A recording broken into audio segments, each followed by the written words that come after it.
Hello friends, good morning. कैसे हो? I hope कि आप लोग अच्छे ही होंगे। So friends, Hindi topic wise की क्लास में आप सभी लोगों का बहुत बहुत स्वागत है। फ्रेंड्स, आज की इस क्लास में समाज के टॉप 50 क्वेश्चंस को करवाने वाला हूं। फ्रेंड्स, समाज से आपके एग्जाम में कम से कम 2 से 3 क्वेश्चंस जरूर से जरूर आएंगे। समाज की 3 क्लास होगी, तीनों क्लास को अगर आप लोग देख लेते हैं तो इससे बाहर समाज के एक भी क्वेश्चंस नहीं जाएंगे। तो चलिए क्लास को स्टार्ट करते हैं। इसकी फ्री में अगर आपको पीडीएफ चाहिए तो आप लोग हमारे टेलीग्राम चैनल से ज्वाइन हो सकते हैं। टेलीग्राम चैनल का नाम है एजुकेशन विद साहिल। इस वीडियो के डिस्क्रिप्शन बॉक्स में टेलीग्राम चैनल की लिंक दे दी हूं, आप लोग ज्वाइन हो सकते हैं। क्लास समाप्त होने के बाद आपको टेलीग्राम चैनल पे इसकी पीडीएफ मिल जाएगी, आप लोग प्रॉपर नोट्स बना सकते हैं। जितने भी क्वेश्चंस करवाऊंगा उन सभी क्वेश्चंस को आपको नोट करना है, ठीक है। यहाँ पे क्लासेस का टाइमिंग आप लोग देख सकते हैं। 9:30 बजे हिंदी लैंग्वेज की क्लास होती है, 2:30 बजे जीके प्लस करंट अफेयर की होती है, 7:30 बजे रीजनिंग एंड सब्जेक्ट एबिलिटी की होती है क्लास। यहाँ पे देख सकते हैं ये है हमारा क्रैश कोर्स। अगर आपको बीएड प्रेस परीक्षा का पूरा मटेरियल चाहिए एक साथ तो आप लोग ये हमारा क्रैश कोर्स ले सकते हैं। 490 पेज की पीडीएफ है, 149 रुपये में आपको मिल रहा है बीएड एंट्रेंस एग्जाम का पूरा मटेरियल। इसमें आपको सभी सब्जेक्ट के इंपॉर्टेंट क्वेश्चंस देखने को मिलेंगे। 5000 से ज्यादा इसमें आपको टॉपिक वाइज ऑब्जेक्टिव क्वेश्चन देखने को मिलेंगे। साथ ही इसमें आपको 10 ईयर के प्रीवियस ईयर पेपर्स भी देखने को मिलेंगे। तो बहुत ही हेल्पफुल क्रैश कोर्स है। हजारों स्टूडेंट परचेज कर चुके हैं, तो आप लोग भी परचेज कर लीजिए। अगर आपको भी सरकारी सीट लेना है तो ये क्रैश कोर्स बहुत ही हेल्प करेगा। और फॉर्म 6.5 लाख क्रॉस हो गया है कल, ठीक है। तो इस बार कंपटीशन बहुत ही तगड़ा रहने वाला है, तो फटाफट परचेज कर लीजिए, बहुत ही हेल्प करेगा। सबसे पहले इसको आप लोग नोट कर लीजिएगा, फिर अभी मैं ऑब्जेक्टिव क्वेश्चंस करवा रहा हूँ। जैसे यहाँ पे अगर आप लोग इनको ही नोट कर लेते हैं तो इनसे ही आपको क्वेश्चन देखने को मिल जाएंगे। चलिए, सबसे पहले यहाँ पे गगनचुंबी, गगनचुंबी यानी कि गगन को चूमने वाला, इसमें कौन सा समास है? तत्पुरुष समास है, ठीक है। इनको नोट करते हुए चलेंगे। कृताकृत कर्मधारय समास है। पंचवटी, इसमें द्विगु समास है, ठीक है। जिसमें पहला पद संख्यावाची हो उसमें जो है आपका द्विगु समास होता है। बैलगाड़ी में तत्पुरुष समास है। मृत्युंजय में आपका बहुव्रीहि समास है। आजन्म में आपका अव्ययी भाव समास है। देशभक्ति में तत्पुरुष समास है। राज दरबार में तत्पुरुष समास है। पीतंबर में आपका बहुव्रीहि समास है। एक एक प्रश्न को नोट करना है, ठीक है। जैसे यहाँ पे पीतंबर हो गया है, देखिए पीतंबर में आपका बहुव्रीहि और कर्मधारय दोनों होता है। अगर ऑप्शन में दोनों आ जाए तो उस समय आपको बहुव्रीहि पे टिक करना है, ठीक है। चंद्रशेखर में आपका बहुव्रीहि समास है। चौराहा में आपका द्विगु समास है। नीलगाय कर्मधारय समास है। चरण कमल में आपका कर्मधारय समास है। सप्तर्षि में आपका द्विगु समास है। इनको नोट करते हुए चलेंगे, बस रटना है आपको, ठीक है। उसके बाद यहाँ पे देख सकते हैं यथा रुचि में आपका अव्ययी भाव समास है। राजकुमार में आपका तत्पुरुष समास है।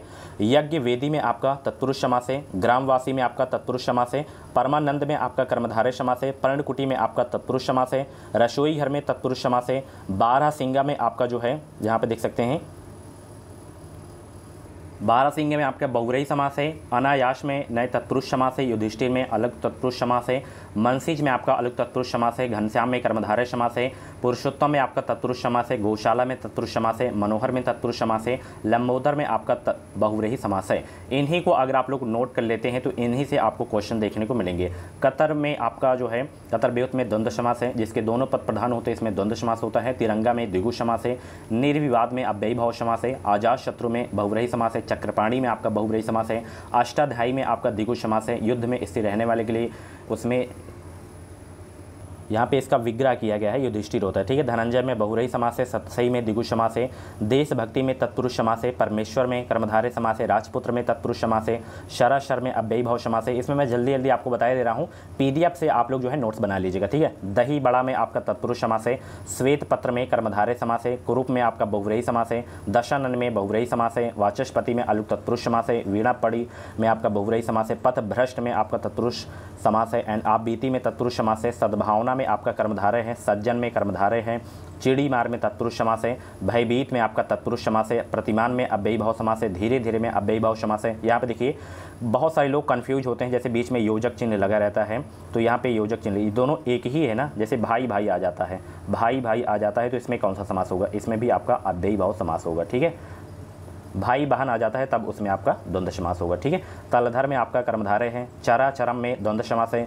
मझधार में कर्मधारय समास है। पतझड़ में बहुव्रीहि समास है। कुछ और पॉइंट्स हैं जिनको आपको नोट करना है। जैसे समास का शाब्दिक अर्थ क्या होता है, तो समास का शाब्दिक अर्थ होता है संक्षेप, ठीक है, या संक्षिप्तीकरण। सामसिक पद को तोड़ना कहलाता है क्या? सामसिक विग्रह कहलाता है। समास के पदों को अलग करने को क्या कहा जाता है? विग्रह कहा जाता है। इन पॉइंट को आपको नोट करना है। जिस समास का पूर्व पद यानी कि पहला पद प्रधान हो तो उसे कौन सा समास कहते हैं? अव्ययी भाव समास कहते हैं। ये भी डायरेक्ट पूछ लिया जाता है कि किस समास का पूर्व पद प्रधान होता है? अव्ययी भाव समास का होता है। तत्पुरुष समास में उत्तर पद प्रधान होता है। पूछेगा कि किस समास में जो है उत्तर पद प्रधान होता है? तत्पुरुष समास में जो है उत्तर पद प्रधान होता है। द्वंद्व समास में दोनों पद प्रधान होते हैं। पूछेगा एग्जाम में कि किस समास में दोनों पद जो है प्रधान होते हैं? तो द्वंद्व समास के दोनों पद प्रधान होते हैं। जिस समास का पूर्व पद एवं उत्तर पद गौण होता है और तीसरा पद प्रधान होता है, अर्थात जिस समास का कोई पद प्रधान नहीं होता उसे बहुव्रीहि समास कहते हैं। एग्जाम में पूछेगा किस समास का कोई पद प्रधान नहीं होता है? तो बहुव्रीहि समास का जो है कोई पद प्रधान नहीं होता है। ये तीसरे की ओर संकेत करता है, ठीक है, तीसरे पद की ओर संकेत किया करता है। चलिए अगला यहाँ पे देख सकते हैं पॉइंट, द्विगु समास में पहला पद संख्यावाचक तथा अंतिम पद संज्ञा होता है, ठीक है, जैसे अभी मैंने अष्टाध्यायी करवाया था, ठीक है। अब यहाँ से आपके ऑब्जेक्टिव क्वेश्चंस स्टार्ट हो रहे हैं, प्रैक्टिस करिए आप लोग और इनमें से भी आपको नोट करना है। ओके, सबसे पहला प्रश्न आप लोग यहाँ पे देख सकते हैं, इनमें से कौन सा कथन पूरी तरह तत्पुरुष समास से संबंधित है? फर्स्ट का राइट आंसर क्या होगा? इनमें से कौन सा कथन पूरी तरह तत्पुरुष समास से संबंधित है? इसमें पूर्व पद प्रधान होता है, इसमें पूर्व पद संख्यावाची होता है, गलत। इसमें प्रायः उत्तर पद प्रधान होता है, इसमें पूर्व पद अव्यय होता है। तो सी वाला जो आपको दिख रहा है इसमें प्रायः जो है उत्तर पद प्रधान होता है। अभी मैंने आपको बताया था ना पॉइंट में कि जिसका जो है उत्तर पद प्रधान होता है वो तत्पुरुष समास होता है। तो ऑप्शन इसका जो है सी वाला बिल्कुल करेक्ट हो जाएगा। इंपॉर्टेंट क्वेश्चन है आपके एग्जाम के लिए, ठीक है। अव्ययी भाव समास का जो है पूर्व पद प्रधान होता है, यहाँ पे देखिए जिसमें पूर्व पद प्रधान हो वो अव्ययी भाव समास होता है। चलिए, जिस सामसिक शब्द में पूर्व पद और उत्तर पद गौण होते हैं और कोई तीसरा पद प्रधान होता है वहाँ कौन सा समास होता है? ये भी बता दिया आपको मैंने, बहुव्रीहि समास होता है, ठीक है। ऑप्शन इसका ई वाला बिल्कुल करेक्ट हो जाएगा। चलिए, अनुरूप में कौन सा समास है? पॉइंट से ही दो क्वेश्चंस आपको मिल गए यहाँ पे। अनुरूप में कौन सा समास है? जवाब देने का प्रयास करेंगे। तो अनुरूप में जो है आपका अव्ययी भाव समास है, ऑप्शन इसका डी वाला बिल्कुल करेक्ट हो जाएगा। आमरण में कौन सा समास है? आमरण में कौन सा समास है? 4 का राइट आंसर क्या हो जाएगा? बहुत ही सरल प्रश्न है। तो आमरण में आपका अव्ययी भाव समास है, ऑप्शन इसका बी वाला बिल्कुल करेक्ट हो जाएगा। द्वंद्व समास में कौन सा पद प्रधान होता है? अभी मैंने आपको बताया था ना, दोनों पद प्रधान होते हैं द्वंद्व समास में, ऑप्शन इसका जो है सी वाला बिल्कुल करेक्ट हो जाएगा। आप बीती में कौन सा समास है? ये बहुत इंपॉर्टेंट क्वेश्चन, स्टार लगा लीजिएगा, बहुत एग्जाम में पूछा जाता है। आप बीती में कौन सा समास है? तो आप बीती में जो है तत्पुरुष समास है, ऑप्शन इसका डी वाला बिल्कुल करेक्ट हो जाएगा। चलिए अगले प्रश्न की ओर चलते हैं। पदच्युत में कौन सा समास है? पदच्युत में जो है कौन सा समास है? 7 का जवाब देने का प्रयास करेंगे। पदच्युत में कौन सा समास है? तो इसमें जो है आपका तत्पुरुष समास है, ऑप्शन इसका जो है डी वाला बिल्कुल करेक्ट हो जाएगा, ठीक है। चलिए, हथकड़ी में कौन सा समास है? हथकड़ी में कौन सा समास है? तो हथकड़ी में जो है तत्पुरुष समास है, ऑप्शन इसका बी वाला बिल्कुल करेक्ट हो जाएगा। सभी लोग लास्ट में अपना स्कोर जरूर बताइएगा। अगर आप लोग पहले से समास पढ़े हैं तो इसमें आपकी प्रैक्टिस हो जाएगी और 100% 3 क्लास करवाऊंगा, 200 क्वेश्चंस लगभग करवाऊंगा। 200 क्वेश्चंस अगर आप लोग तैयार कर लेते हैं और जो अभी कुछ इंपॉर्टेंट पॉइंट्स लिखाया हूँ मैं समास के, उन पॉइंट्स को आप लोग जैसे लिख लेते हैं, याद कर लेते हैं, तो इससे बाहर गारंटी है कि प्रश्न आपके एग्जाम में बाहर नहीं आएगा, इसी से 100% आएगा। स्नेह मग्न में कौन सा समास है? स्नेह मग्न में कौन सा समास है? तत्पुरुष समास है, ऑप्शन इसका बी वाला बिल्कुल करेक्ट हो जाएगा। कमल नयन में कौन सा समास है? ये बहुत इंपॉर्टेंट क्वेश्चन है। कमल नयन में कौन सा समास है? 10वां का क्या हो जाएगा? सभी लोग जवाब देने का प्रयास करेंगे, 10 का जवाब देने का प्रयास करेंगे। कमल नयन में कौन सा समास है? बहुत ही इंपॉर्टेंट क्वेश्चन है आपके एग्जाम के लिए। कमल नयन में कौन सा समास है? जवाब देने का प्रयास करेंगे सभी लोग।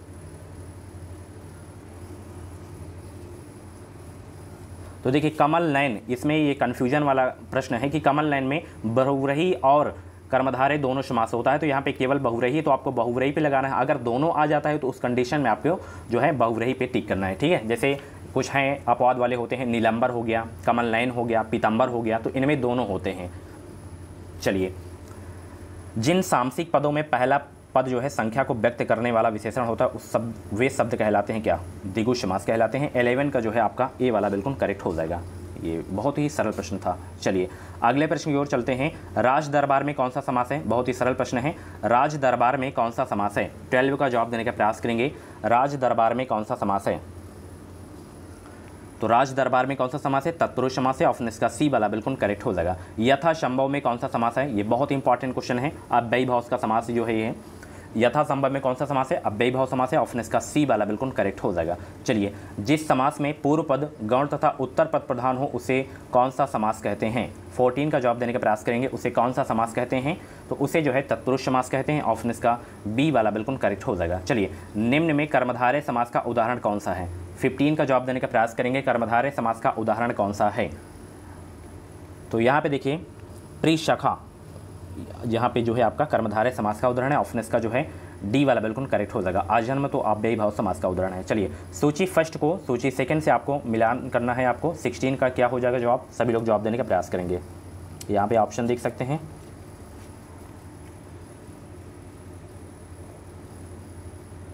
अब आप लोग बताइए कौन सा सही हो जाएगा।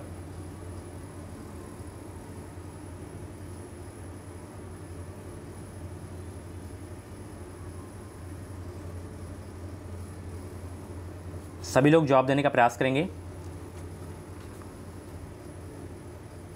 तो यहाँ पे ये वाला सही हो जाएगा, ठीक है, ये वाला, यानी कि विदेश गमन में आपका तत्पुरुष समास है, ठीक है। उसके बाद गिरधर, यहाँ पे गिरधर में आपका बहुव्रीहि समास है। देश विदेश में आपका जो है द्वंद्व समास है। एंड यथाशीघ्र में अव्ययी भाव समास है, इनको नोट कर लीजिएगा। चलिए, परमेश्वर में कौन सा समास है, ये क्वेश्चंस अभी प्रैक्टिस सेट की क्लास में परसों में करवाया था, आप लोग क्लास को देखे होंगे तो ये क्वेश्चंस आप लोग कर लिए होंगे फटाफट। तो कर्मधारय समास है परमेश्वर में, ऑप्शन इसका डी वाला बिल्कुल करेक्ट हो जाएगा। हर एक प्रश्न आपके एग्जाम के लिए इंपॉर्टेंट है। मुंबई में गगनचुंबी इमारतें बनी है, रेखांकित शब्द में कौन सा समास समाहित है, गगनचुंबी में जो है कौन सा समास है, 18 का जवाब देने का प्रयास करेंगे। गगन को चूमने वाला, स्टार्टिंग में अभी पॉइंट में बताया था ना आपको, गगनचुंबी सबसे पहले ही बताया था, तत्पुरुष समास है, ऑप्शन इसका डी वाला बिल्कुल करेक्ट हो जाएगा। चलिए, बैलगाड़ी में कौन सा समास है, बैलगाड़ी में कौन सा समास है, 19 का जवाब देने का प्रयास करेंगे। बैलगाड़ी में कौन सा समास है, तत्पुरुष समास है, ऑप्शन इसका ए वाला बिल्कुल करेक्ट हो जाएगा। चलिए, 2022 में यूपी से बीएड करना है, गवर्नमेंट कॉलेज में अगर आपको एडमिशन लेना है तो आप लोग हमारे चैनल से जुड़ जाएं। चैनल को सब्सक्राइब करके बेल आइकन को ऑल पे प्रेस कर लीजिएगा। जो भी यूपी बीएड की अपडेट रहेगी वो अपडेट आपको सबसे पहले हमारे चैनल के माध्यम से ही देखने को मिलेगी। शास्त्र प्रवीण महाविद्यालय में पीताम्बर धारण करने आते हैं, उस वाक्य में तत्पुरुष समास कौन से शब्द में है, शास्त्र प्रवीण, ऑप्शन इसका जो है सी वाला बिल्कुल करेक्ट हो जाएगा। देशभक्ति में समास है कौन सा, ये बहुत इंपॉर्टेंट क्वेश्चन है, स्टार लगा लीजिएगा। मैं तो कहता हूँ 50 क्वेश्चन से 50 के 50 आपको नोट करना है, ज़्यादा समय नहीं लगेगा। पीडीएफ से आपको पहले आप लोग वीडियो को देख लें, उसके बाद पीडीएफ से आप लोग जो है नोट्स बना लीजिएगा। देशभक्ति में समास है, क्योंकि क्या पता कौन सा क्वेश्चन पूछ लिया जाए, बट ये मैं कहता हूँ कि इससे बाहर नहीं जाएगा। मैं ये नहीं कहता हूँ कि यही आएगा, ये क्लास से बाहर नहीं जाएगा, ये मैं कहता हूँ, गारंटी है मेरी। तो देशभक्ति में कौन सा समास है, तत्पुरुष समास है, ऑप्शन इसका ए वाला बिल्कुल करेक्ट हो जाएगा। पंचवटी में कौन सा समास है, पंचवटी में बताइए कौन सा समास है, जवाब देने का प्रयास करेंगे सभी लोग। तो जिस समास का प्रथम पद संख्यावाची तथा अंतिम पद संज्ञा हो उसे जो है द्विगु समास कहते हैं। तो यहाँ पे आपका द्विगु समास हो जाएगा, ऑप्शन इसका जो है बी वाला बिल्कुल करेक्ट हो जाएगा, ठीक है। पंचवटी में कौन सा समास है, द्विगु समास। कौन सा अधिकरण तत्पुरुष समास नहीं है, कौन सा अधिकरण तत्पुरुष समास नहीं है, 24 का जवाब देने का प्रयास करेंगे सभी लोग। तो यहाँ पे पुरुषोत्तम है, कुलश्रेष्ठ है, देशाटन है, देशाटन है, धर्मभ्रष्ट नहीं है आपका अधिकरण तत्पुरुष समास, ऑप्शन इसका जो है ए वाला बिल्कुल करेक्ट हो जाएगा। नीलंबर में कौन सा समास है, अभी मैंने आपको बताया था नीलंबर में कर्मधारय बहुव्रीहि दोनों होता है, तो यहाँ पे कर्मधारय है तो कर्मधारय पे आपको लगाना है, ऑप्शन इसका ए वाला बिल्कुल करेक्ट हो जाएगा। समास के पदों को अलग करने को क्या कहा जाता है, समास के पदों को अलग करने को क्या कहा जाता है, तो समास के पदों को अलग करने को क्या कहा जाता है, अभी स्टार्टिंग में मैंने बताया ना, विग्रह कहा जाता है, ऑप्शन इसका ए वाला बिल्कुल करेक्ट हो जाएगा। कर्ता कृत का समास है, कर्ता कृत का समास है, यानी कि कौन सा समास है कर्ता कृत में, ये आपको बताना है। 27 का जवाब देने का प्रयास करेंगे। कर्मधारय समास है कर्ता कृत में, ऑप्शन इसका सी वाला बिल्कुल करेक्ट हो जाएगा। चलिए, नेक्स्ट क्वेश्चन यहाँ पे देख सकते हैं 28 में क्या लिखा हुआ है, वचनामृत, वचनामृत समस्त पद का विग्रह होगा, वचनामृत में इसका विग्रह क्या होगा, वचन रूपी अमृत हो जाएगा, ऑप्शन इसका सी वाला बिल्कुल करेक्ट हो जाएगा। अव्ययी भाव समास का उदाहरण है कौन सा, अव्ययी भाव समास का उदाहरण है कौन सा, पल पल, यहाँ पे देखिए एक ही है ना, पल पल, बीच में योजक चिन्ह लगा हुआ है, तो ऑप्शन इसका जो है डी वाला बिल्कुल करेक्ट हो जाएगा। अन्न जल आपका अलग अलग है तो इसमें द्वंद्व समास हो जाएगा। प्रतिमान में समास बताइए, यहाँ पे प्रति उपसर्ग है ना, जिसमें उपसर्ग देखने को मिल जाए वहाँ पे अव्ययी भाव समास होता है, ठीक है, ऑप्शन इसका जो है बी वाला बिल्कुल करेक्ट हो जाएगा। इसमें आपको यथाशक्ति में बताना है, यहाँ पे रेखांकित शब्द यथाशक्ति है, तो यथाशक्ति में कौन सा समास है, 31 का जवाब देने का प्रयास करेंगे। यथाशक्ति बहुत ही इंपॉर्टेंट है, बहुत एग्जाम में पूछा जाता है। तो यथाशक्ति में जो समास है अव्ययी भाव समास है, नोट कर लीजिएगा, ऑप्शन इसका सी वाला बिल्कुल करेक्ट हो जाएगा। क्लास आपको कैसी लगती है कमेंट बॉक्स में ज़रूर बताइएगा। अगर आप लोग नए हैं तो चैनल को सब्सक्राइब कर लीजिएगा। बस विश्वास के साथ आप लोग जुड़े रहें, इस चैनल से आपको निश्चित ही मदद मिलेगी। जितनी भी टॉपिक वैसी क्लास होती हैं उन क्लासेस को आपको बिल्कुल भी नहीं छोड़ना है, क्लास को देखना है, फिर आपको नोट्स बनाना है, ठीक है। पीताम्बर में कौन सा समास है, अभी मैंने बताया था ना, पीताम्बर में कौन सा समास है, 32 को जवाब देने का प्रयास करेंगे। कर्मधारय और बहुव्रीहि दोनों होता है, तो कंफ्यूज नहीं होना है, बहुव्रीहि पे टिक करना है अगर दोनों आ जाए, ठीक है। ऑप्शन में ऑप्शन इसका जो है डी वाला बिल्कुल करेक्ट हो जाएगा। ये फिर आ गया है एक, तो यहाँ पे कर्मधारय हो जाएगा, 33 का सी वाला सही हो जाएगा, ठीक है। चलिए रट जाएगा आपको। यदि विकल्प में यहाँ पे लिखा हुआ है कि यदि विकल्प में बहुव्रीहि नहीं होगा तो पीताम्बर में कर्मधारय समास होगा। गौशाला में कौन सा समास है, गौ के लिए शाला, गौशाला में तत्पुरुष समास है, ऑप्शन इसका जो है ए वाला बिल्कुल करेक्ट हो जाएगा। मृत्युंजय पद में कौन सा समास है, मृत्युंजय पद में कौन सा समास है, तो मृत्युंजय पद में कौन सा समास है, बहुव्रीहि समास है, ऑप्शन इसका सी वाला बिल्कुल करेक्ट हो जाएगा। चौराहा संख्यावाची का बोध हो रहा है ना, द्विगु समास हो जाएगा, चार राहों का समूह, ऑप्शन इसका जो है ए वाला बिल्कुल करेक्ट हो जाएगा। किस समास में कोई पद प्रधान नहीं होता है, इसमें तो कम से कम 15 क्वेश्चंस पॉइंट से ही मिल जाएंगे। जो अभी वन लाइनर क्वेश्चंस में लिखवाया था कि इसमें ये समास होता है, उसी में से आपको क्वेश्चंस इसमें देखने को मिल रहे हैं। तो किस समास में कोई पद प्रधान नहीं होता है, आप बहुव्रीहि समास में कोई पद प्रधान नहीं होता है, तो ऑप्शन इसका सी वाला बिल्कुल करेक्ट हो जाएगा। ये जो है तीसरे पद की ओर संकेत करता है। 5 नदियों के समूह को किस नाम से संबोधित किया जाता है, पंजाब, 5 नदियों के समूह के नाम से जो है संबोधित किया जाता है, तो ऑप्शन इसका ए वाला बिल्कुल करेक्ट हो जाएगा। निम्नलिखित प्रश्न में 4 विकल्पों में से दिए गए शब्द के सही समास वाला विकल्प पहचानिए। चक्र धारण किया है जिसने, ऑप्शन इसका ए वाला बिल्कुल करेक्ट हो जाएगा। चक्रधर का क्या हो जाएगा विग्रह, चक्र धारण किया है जिसने। चलिए निम्नलिखित प्रश्न में 4 विकल्पों में से दिए गए शब्द के सही समास का जो है विकल्प का चयन करना है। दशानन में कौन सा समास है ये आपको बताना है। सॉरी, यहाँ पे पूछा जा रहा है इसका विग्रह क्या हो जाएगा। 10 है आनंद जिसके, ऑप्शन इसका जो है डी वाला बिल्कुल करेक्ट हो जाएगा। अगर दशानन में पूछे कौन सा समास है तो इसमें बहुव्रीहि समास है, ये भी आपको याद होना चाहिए, ठीक है। चलिए इसमें बताइए सप्त सिंधु का क्या हो जाएगा विग्रह, 41 का जवाब देने का प्रयास करेंगे। 7 सिंधुओं का समूह, ऑप्शन इसका ए वाला बिल्कुल करेक्ट हो जाएगा। चलिए रसोई घर में कौन सा समास है, ये भी बहुत पूछा जाता है क्वेश्चन। रसोई घर में कौन सा समास है, रसोई घर में कौन सा समास है, तत्पुरुष समास है, ऑप्शन इसका डी वाला बिल्कुल करेक्ट हो जाएगा। शामसिक पद को तोड़ना कहलाता है क्या, अभी मैंने आपको बताया था ना, शामसिक पद को तोड़ना कहलाता है क्या, तो शामसिक पद को तोड़ना कहलाता है समास विग्रह, ऑप्शन इसका ए वाला बिल्कुल करेक्ट हो जाएगा। चलिए भीष्म पितामह ने आजीवन शादी न करने का प्रण लिया था, रेखांकित शब्द का समास होगा। आजीवन, आजीवन में कौन सा समास है, 44 का जवाब देने का प्रयास करेंगे आप सभी लोग। अव्ययी भाव समास है, ऑप्शन इसका बी वाला बिल्कुल करेक्ट हो जाएगा। सद्भावना में समास कौन सा है, कर्मधारय समास है, ऑप्शन इसका ए वाला बिल्कुल करेक्ट हो जाएगा। विग्रह की दृष्टि से दिए गए विकल्पों में से कौन सा विकल्प अनुचित है, देश पर निकला, ये वाला आपका जो है बिल्कुल सही है, अनुचित है। चलिए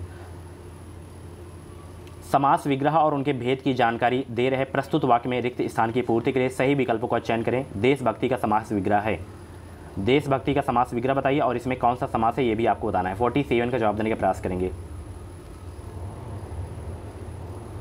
तो इसका विग्रह हो जाएगा देश के लिए भक्ति, और इसमें संप्रदान तत्पुरुष समास है, ऑप्शन इसका जो है सी वाला बिल्कुल करेक्ट हो जाएगा। जिस समास में कोई पद प्रधान नहीं होता उसे क्या कहते हैं,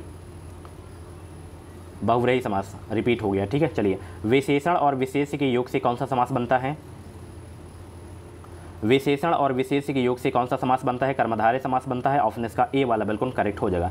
लास्ट क्वेश्चन है इस क्लास का, गंगा तट पर कुछ लोग भजन कर रहे थे, रेखांकित शब्द में कौन सा समास है। यहाँ पे गंगा तट में आपको बताना है कौन सा समास है, लास्ट क्वेश्चन है। सो फ्रेंड्स ये था लास्ट क्वेश्चन समास का, और 50 में से आपके जितने भी क्वेश्चंस करेक्ट हुए हो तो आप लोग अपना नाम स्कोर कमेंट बॉक्स में ज़रूर देगा, और गंगा तट में कौन सा समास है ये भी आप लोग बताइएगा, ठीक है। और बस आप लोग विश्वास के साथ हमारे चैनल से जुड़ जाएं, इस चैनल से आपको निश्चित ही मदद मिलेगी फ्री सीट का। अगर आपको भी सपना है तो आप लोग हमारे चैनल से बस जुड़े रहें, जितनी भी क्लासेस होती हैं उन क्लासेस को आप लोग डेली देखा करें, बस आपको फ्री सीट मिलेगी। बस आपको डेली मेहनत करना है, नोट्स बनाना है, रिवीजन करते हुए चलना है, और अपने से भी आपको स्टडी करते हुए चलना है। Okay, thank you so much. और भी क्लासेस आपको प्ले लिस्ट में मिल जाएंगी सभी सब्जेक्ट की। क्रैश कोर्स आपको मिल जाएगा, वीडियो को डिस्क्रिप्शन बॉक्स में परचेज कर सकते हैं।